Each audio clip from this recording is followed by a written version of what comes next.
샬롬 출애굽기 강의 132번째 찬송가 417장 찬양함으로 시작합니다.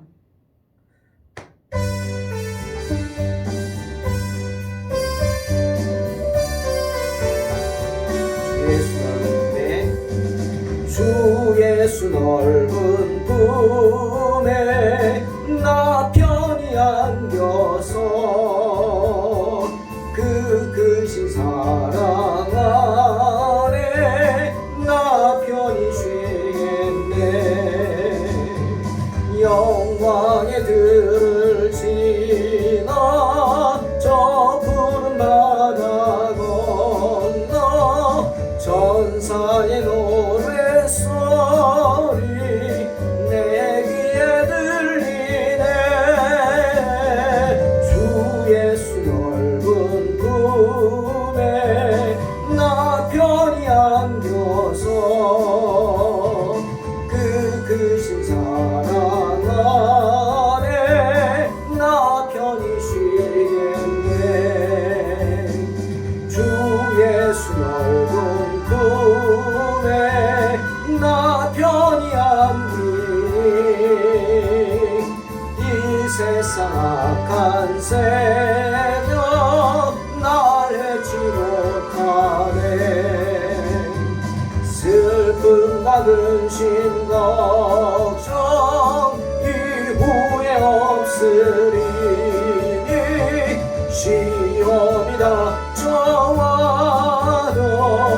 나 염려 없겠네. 주 예수 넓은 품에 나 편히 안겨서 그 크신 사랑 안에 나 편히 쉬겠네. 주 예수 죄인 위에 십자가 졌으니 이 만세 만성 위에 나 굳게 서겠네. 밤 지나가기까지 나 참고 기다리며 새 아침 동떨 때 주 만나 뵙겠네. 주 예수 넓은 품에 나 편히 안겨서 그 크신 사랑 안에 나 편히 쉬겠네.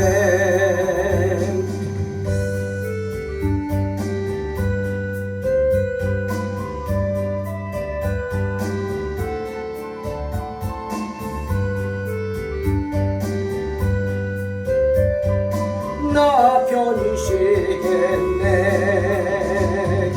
영광의 들을 지나 저 푸른 바다 건너 전사의 노래소리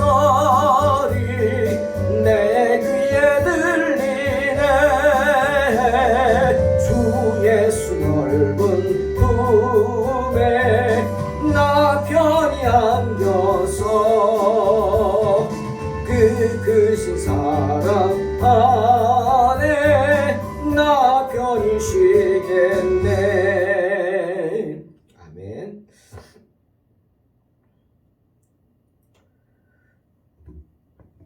출애굽기 37장 1절로 9절 봉독합니다. 부살렐이 조각목으로 궤를 만들었으니 길이가 2규빗 반, 너비가 1규빗 반, 높이가 1규빗 반이며 순금으로 안팎을 싸고 위쪽 가장자리로 돌아가며 금테를 만들었으며 금고리 넷을 부어 만들어 네 발에 달았으니 곧 이쪽에 2고리요 저쪽에 2고리며 조각목으로 채를 만들어 금으로 싸고 그 채를 궤 양쪽 고리에 꿰어 궤를 매게 하였으며 순금으로 속죄소를 만들었으니 길이가 2규빗 반, 너비가 한 규빗 반이며 금으로 그룹 둘을 속죄소 양쪽에 쳐서 만들었을 때 한 그룹은 이쪽 끝에 한 그룹은 저쪽 끝에 곧 속죄소와 한 덩이로 그 양쪽에 만들었으니 그룹들이 그 날개를 높이 펴서 그 날개로 속죄소를 덮었으며 그 얼굴은 서로 대하여 속죄소를 향하였더라. 오늘은 하나님의 언약궤에 대한 이야기입니다. 하나님의 부름을 받고 사명을 받은 특별히 책임자로 지명된 두 사람 중에 한 사람 부살렐이 이 조각하고 이런 솜씨들이 뛰어났던 것 같습니다. 그래서 조각목으로 그 아카시아 나무죠. 길이가 2규빗 반, 그러니까 113cm 정도, 너비가 68cm, 높이가 68cm인 나무 궤를 만들었습니다. 그리고 안팎을 순금으로 둘러 감쌌고 나무 궤의 위쪽 가장자리로 돌아가면서 순금으로 금테를 둘렀습니다. 그리고 금으로 고리 넷을 만들어서 발에 달아서 이렇게 궤를 그 안에 막대기를 넣어서 꿰 수 있게 만들었죠. 그 막대기 채 역시 조각목으로 만들었고 역시 금으로 감쌌습니다. 그리고 그 언약궤를 열려 있죠. 위가 비어 있죠. 그 언약궤를 덮을 뚜껑을 만들었습니다. 그 뚜껑이 바로 속죄소입니다. 이름이 속죄소. 출애굽기 25장 21절 속죄소를 궤 위에 얹고 내가 네게 줄 증거판을 궤 속에 넣어라. 분명히 말씀하시죠. 그러니 속죄소도 언약궤와 크기가 같아야죠. 뚜껑이니까 모자라도 안 되고 남아도 안 되죠. 딱 맞죠. 길이 113, 너비 68cm. 그렇게 언약궤를 딱 덮을 수 있게 딱 맞게 만들었습니다.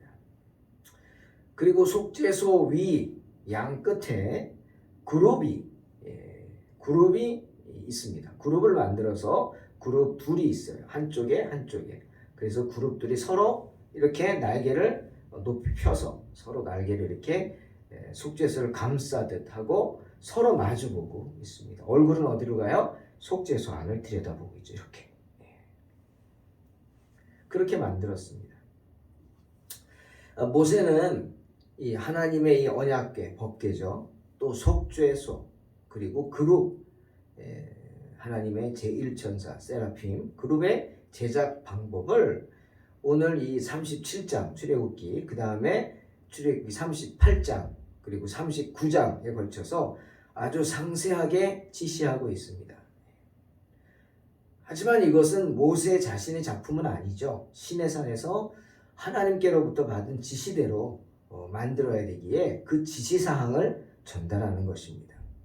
어떻게 보면 여러 번 반복되는 것 같기도 하지만 이유가 뭘까 생각을 해봅니다. 왜 모세가 이렇게 반복적으로 언약궤니 속죄소니 그룹의 제작 방법을 그것도 상세하게 이렇게 기록을 한 이유가 뭘까? 그런데 먼저 그 이유를 생각하기 전에 이런 생각을 해봤어요. 여러분, 이스라엘 백성들에게 있어서 이 언약궤가 어떤 의미가 있을까요? 이 속죄소가, 이 그룹이 이스라엘 백성들에게 어떤 의미가 있는지 한번 생각해 보셨나요? 물론 지금은 우리가 모르죠. 전해져 내려오지도 않고 좀 뭐 슬랍 같은 경우 그룹 슬랍이라 그러죠. 그룹 생긴 것도 뭐 얼굴은 사람의 얼굴이고 뭐 날개는 독수리고 뭐 몸은 사자 몸이고 뭐 이런 것들 잘 모르죠. 뭐지? 뭐 이렇게 되는데 그 당시 이스라엘 백성들에게 이 언약궤나 속죄소나 또 이 그룹들은 매우 신성한 존재였습니다. 그리고 거룩한 보물이었죠. 그들에게. 때문에 지성소에 보관하면서 하나님의 제사장이라 할지라도 함부로 바라볼 수도 없게 그렇게 만든 아주 보물 중에 보물이었어요. 일반 백성은 감히 쳐다보지도 못하죠. 그러다가 죽죠. 그렇게 신비로운 존재들이었습니다. 때문에 그런 생각을 합니다. 모세가 언약궤나 그룹들이 감싸고 있는 속죄소에 관해서 계속 언급하고 그 제작 방법을 계속 말한다는 것은 분명히 의미가 있을 것이다. 오늘 그 의미를 한번 생각해 봅니다. 왜 모세가 계속해서 이렇게 아주 신비한 영적인 그들에게는 거룩한 보물들을 방법을 이렇게 만들라 상세하게 언급할까? 몇 가지를 한번 생각을 해봤는데요. 크게 두 가지입니다. 크게 두 가지. 하나는 이스라엘 백성들에게 큰 유익을 주기 위해서일 것이다. 그리고 또 하나는 그렇게 만든 일꾼들, 하나님의 일꾼들, 그들이 그것을 어떻게 만들었는지 상세하게 이야기하면서 그것을 만든 하나님의 일꾼들의 그 헌신을 사람들이 기억하게 하기 위해서. 하나님께 헌신하려면 이렇게 해야 된다. 샘플이죠. 아마 이런 큰 의미가 있는 것 같습니다. 먼저 이스라엘 백성들에게 어떤 유익을 주려고 했느냐. 이것 또한 한번 세 가지 정도 생각했는데요. 하나는 이스라엘 백성들에게 언약궤니 그룹들이 감싸고 있는 속죄소 이렇게 만들라고 계속 반복적으로 얘기함으로써 그들을 자각시키는 거예요. 너희에게 뭐가 있다? 보물이 있다. 신비한 보물이 있다. 그걸 만들면서 이스라엘 백성들은 생각할 거 아니에요. 이게 뭐지? 어떤 의미지? 생각하죠. 계속 생각하게 하고 스스로를 자각하게 해서 나는 어떤 존재? 나는 이런 거룩한 보물이 함께하는 하나님의 백성이다. 이런 존재의식을 일깨우기 위해서 계속해서 얘기했다는 거죠. 그 다음 두 번째는 그러니 너희는 어떻게 살아야 돼? 경건하게 살아야 한다. 왜? 너희는 하나님이 택한 백성이기 때문에. 하나님이 택한 백성이기 때문에.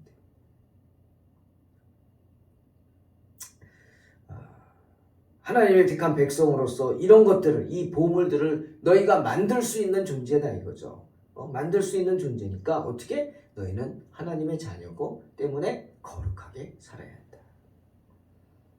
그리고 한 가지 더 있다면 모세가 이렇게 계속 반복하는 것은요, 마치 우리가 성경책을 계속 반복해서 읽는 것과 같은 거예요. 이렇게 함으로 모세는 이스라엘 백성들의 믿음을 독려해 주는 거예요. 믿음을. 너희 눈에 보이는 걸 만들지 않냐 지금. 하나님의 말씀이 들어가 있는 궤, 아론의 쌍난 지팡이가 들어가 있는 궤, 만나가 든 금항아리가 들어가 있는 궤, 그 궤를 너희 눈으로 볼 수 있지 않느냐, 봤지 않느냐, 특히 너희가 만들었지 않느냐. 그리고 그것을 돕고 있는 속죄소, 속죄소다. 즉 이런 것들을 마음에 품고 그 은혜를 깨닫는 자들은 그 죄가 용서받게 된다는 뜻 아닙니까? 그렇게 계속 얘기함으로써 하나님의 사랑을 그들의 마음속에 반복적으로 계속해서 새롭게 새겨넣게 하기 위해서 아마도 모세가 이렇게 반복해서 언약궤 얘기를 했을 것이다. 그 다음에 또 뭐라 그랬죠? 하나님의 일꾼들의 헌신을 기억하게 하기 위해서다. 여러분, 언약궤 만드는 법이나 그룹들이 감싸고 있는 속죄소 만드는 법은 매우 구체적입니다. 하나님이 아주 구체적으로 크기까지 말씀하시잖아요. 크기까지. 이것뿐 아니라 성막과 또 성막에서 쓰여질 성전의 기구들, 이것들을 아주 구체적으로 지시하십니다. 정말 신경 써서, 신경을 집중해서 아주 주의 깊게 말씀 듣고 살펴서 정확하게 하나님이 원하시는 대로 만들어야 했어요. 그러니 쉽게 말하면 하나님의 비위를 맞춰줘야 돼. 맞춰드려야 되는 거예요. 그러니 이게 얼마나 어렵겠어요. 사람도 아니고 하나님의 그 마음을 어떻게 흡족하게 만들겠습니까? 그러니 이 헌신한 분들이, 일꾼들이 얼마나 신경 쓰면서 정성을 다해서 만들었겠느냐. 그걸 기억하라는. 하나님께서 시내산에서 말씀하신 제작법을 반복적으로 백성들에게 전함으로 모세는 비교해봐라. 그대로 만들었느냐? 이렇게 하라 그랬는데 이렇게 만들어졌느냐? 계속 비교해봐라. 그러면서 이렇게 만들었네. 감탄을 할 정도로 그들의 헌신을 기억하라. 하나님께 헌신은 이렇게 하는 거다 라고 보여준 것입니다. 사랑하는 성도 여러분, 하나님이 거하시는 성막을 누가 만들었어요? 이스라엘 백성들. 물론 그 중에 특별히 선택되어진 사람들이 만들었지만 그 일에 동참한 사람들은 백성들이었어요. 누구든 그 마음에 자원하는 마음이 있으면 감동을 받은 사람들은 와서 하나님께 드리라고 그랬어요. 바치라고. 그 말을 듣고 사람들이 다 돌아가서 자기 집에 가서 자기 장막에 가서 하나님께 드릴 수 있는 게 뭐가 있을까? 그 성막을 만드는데 뭐가 필요하지? 이런 거 나 이거 있는데 자기들이 가지고 있는 것을 다 가지고 왔어요. 자원하는 마음. 어느 정도 차고 넘쳐서 이제 그만 가져오라고 할 정도.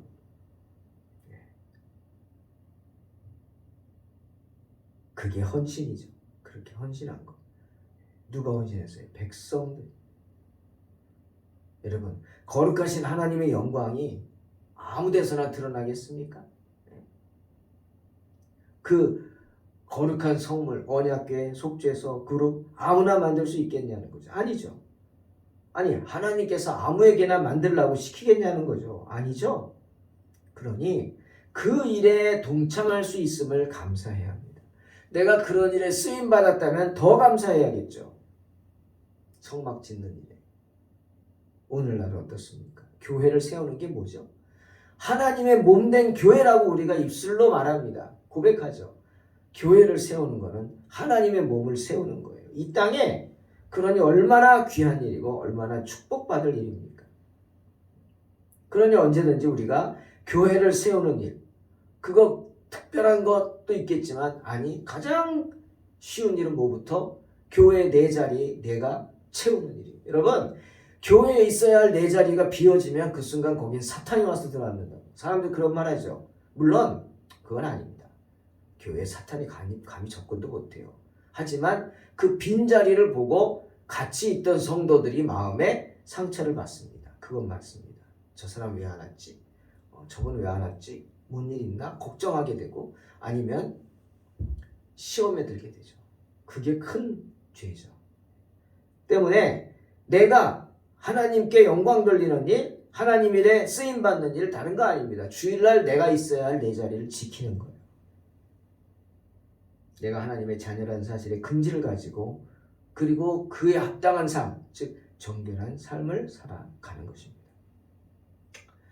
디모데전서 5장 17절에서 바울이 디모데에게 말합니다. 잘 다스리는 장로들은 배나 존경할 자로 알되 말씀과 가르침에 수고하는 이들에게는 더욱 그리할 것이니라. 무슨 말이에요? 하나님의 일에 헌신하는 자들의 그런 분들의 수고를 지켜보라. 기억하라. 물론 하나님이 다 기억하십니다.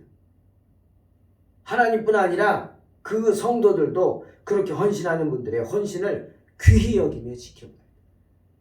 쓰임받는 그들의 모습을 보고 시기하고 질투하는 게 아니라 아무나 할 수 있는 거 아니죠. 여러분, 교회 물질로 봉사하고 헌물하고 헌금하고 이거 쉬운 거 아닙니다. 돈 많다고 할 수 있는 거 아니더라고요. 돈 암만 많아도 안 하더라고요. 도리어 헌금은 어려운 형편의 분들이 더 열심히 하시더라고요. 이게 참 하나님 나라의 진리 중에 하나입니다. 참 이게 패러독스죠. 역설적이지만 그겁니다. 가난한 과부는 전 재산을 드렸다. 이 말씀이 무슨 의미인지 한번 우리가 생각을 해봐야 돼요. 그렇게 봉사하고 헌신하는 분들을 시기하고 질투하는 게 아니라 존경하는 마음을 가지라. 배나 존경할 자로 알라. 특히 말씀과 가르침에 수고하는 이들에게 더욱 그리할 것이니라. 분명히 말씀하십니다.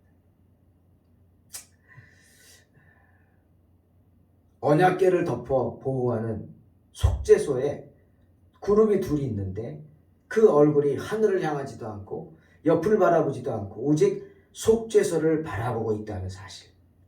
여러분, 이 사실을 한번 생각해 보십시오. 얼마나 은혜롭습니까? 그것입니다. 우리 성도들이 이 세상에 살아가면서 우리의 시선을 어디에 둬야 돼요? 하늘 아니, 땅 아니, 좌우 아니, 어디? 속죄소. 말씀. 그 속죄소 안에 말씀이 있잖아요. 말씀을 향해야 된다. 즉 주님을 향해야 된다. 사도행전 28장 27절에서 이 백성들의 마음이 우둔하여져서 그 귀로는 둔하게 듣고 그 눈은 감았으니 이는 눈으로 보고 귀로 듣고 마음으로 깨달아 돌아오면 내가 고쳐줄까 함이라 약속하십니다. 우리가 언제든지 우리의 눈을 주님을 향하면 하늘을 바라보고 땅을 바라보고 꼭 하늘 바라본다고 하나님 바라보는 거 아니더라고요. 속지 마세요. 주님을 바라본다면 주님이 언제든지 우리를 붙잡아 주신다, 고쳐주신다 약속하십니다. 또 여호와께서 모세에게 아론과 그의 자손들을 이렇게 축복하라고 권하시죠. 그게 바로 아론의 축복입니다. 민수기 6장 24절로 26절. 여호와는 내게 복을 주시고 너를 지키시기를 원하며 여호와는 그의 얼굴을 내게 비추사 은혜 베푸시기를 원하며 여호와는 그 얼굴을 내게로 향하여 드사 평강 주시기를 원하노라.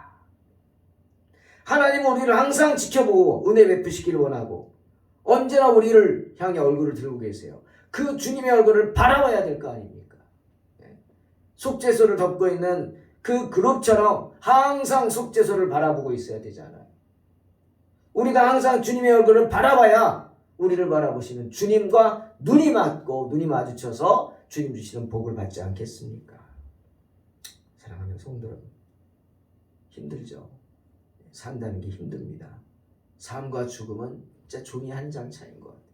멀지 않더라고요. 가깝죠. 가까워요. 언제든지 내 순서도 올 수 있고요. 그 시간을 알 수 없지만 그때 돼서 잠깐만요 그러면 안 되죠. 하나님께.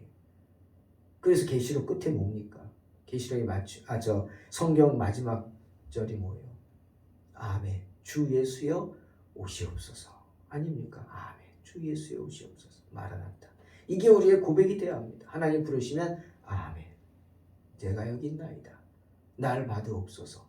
그런 고백. 그러기 위해서는 언제나 우리의 얼굴은 주님을 바라봐야 합니다. 이런 믿음으로 승리하시기를 주의 이름으로 축원합니다. 기도하겠습니다. 하나님 감사합니다. 언제나 어떤 경우에나 어떤 형편과 처지에서건 주님을 바라보며 주님과 함께함으로 승리하는 삶을 살게 하여 주시옵소서. 예수님의 이름으로 기도하옵나이다. 아멘. 믿음으로 승리하시 바랍니다.